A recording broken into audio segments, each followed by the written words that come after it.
गुस्सा नाराजगी हम में आपसे कहीं ज्यादा थी, पर हमने उसे किनारे कर दिया। क्यों? ताकि बच्चे गलती करते हैं तो माँ बाप उन्हें सुधारने की कोशिश। एक बात गांठ बांध लो तुम लोग, हम में से कोई भी इस शादी के लिए मंजूरी नहीं देंगे, नहीं देंगे। वीर के पापा बिल्कुल सही कह रहे हैं। ये शादी नहीं हो सकती, किसी भी हाल में ये शादी नहीं हो सकती।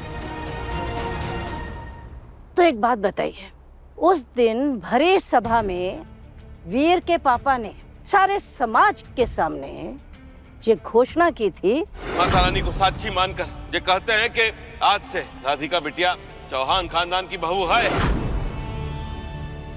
और यही नहीं, आपने ये भी कहा था अगर हमारे बेटे ने उसकी जिम्मेदारी उठाई है, हिम्मत दर्शाई है, उसको अपनी पत्नी माना है, तो जय गजेंद्र चौहान उसके साथ कंधे से कंधा मिलाकर खड़ा रहेगा। उसका क्या बताइए।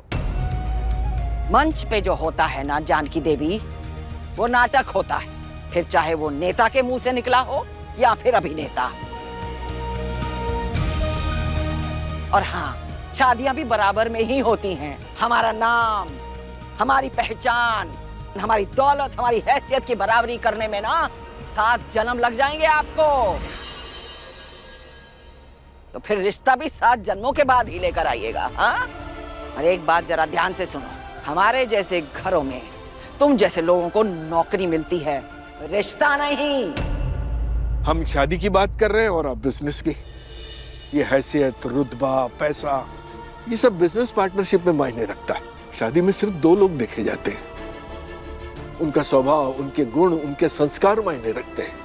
नियत देखी जाती है, एक दूसरे को समझने में और जिंदगी भर साथ निभाने की क्षमता देखी जाती है। अरे किनसे कह रहे हो और क्या कह रहे हो? अरे ये जीवन के ये मूल्य तो हमारे मध्यम वर्गीय परिवार में माने जाते हैं कि शादी 2 आत्माओं का मिलन है। लेकिन ऐसे बड़े परिवारों में तो शादी सिर्फ एक धंधा है।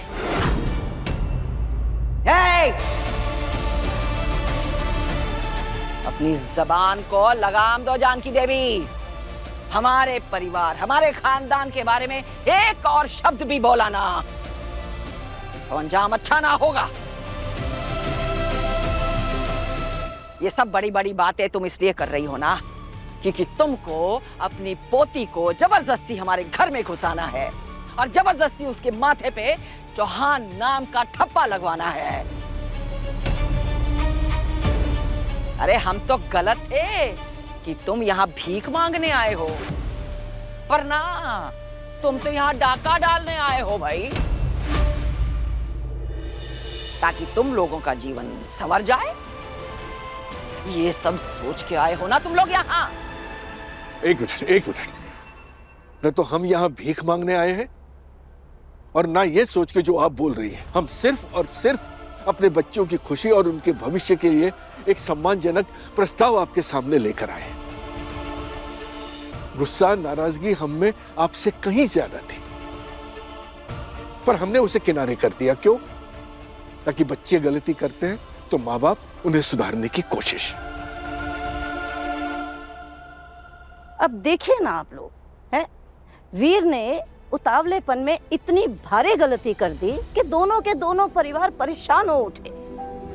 अब आज अगर हम सोच विचार के कोई हल निकाल के लाए हैं तो आपको हल चाहिए ही नहीं है।